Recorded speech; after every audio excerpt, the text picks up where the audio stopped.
On célébrait à Jérusalem l'anniversaire de la dédicace du temple. C'était l'hiver. Jésus allait et venait dans le temple, sous la colonnade de Salomon. Les Juifs se groupèrent autour de lui. Ils lui disaient: Combien de temps vas-tu nous laisser dans le doute? Si tu es le Messie, dis-le-nous ouvertement. Jésus leur répondit: Je vous l'ai dit, vous ne croyez pas.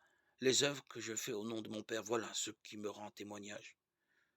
Mais vous ne croyez pas, parce que vous n'êtes pas de mes brebis.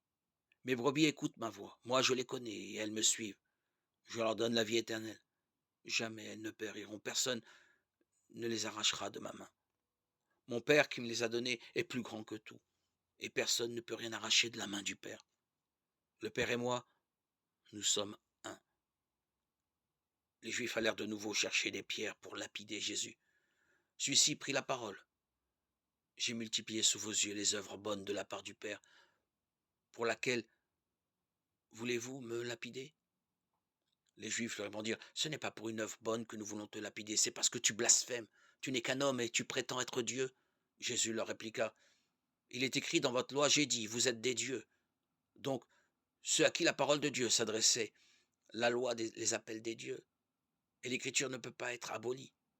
Or, celui que le Père a consacré et envoyé dans le monde, vous lui dites: Tu blasphèmes parce que j'ai dit, je suis le Fils de Dieu. Si je n'accomplis pas les œuvres de mon Père, continuez à ne pas me croire. Mais si je les accomplis, quand bien même vous refuseriez de me croire, croyez les œuvres. Ainsi, vous reconnaîtrez de plus en plus que le Père est en moi et moi dans le Père. Les Juifs cherchaient de nouveau à l'arrêter, mais il leur échappa.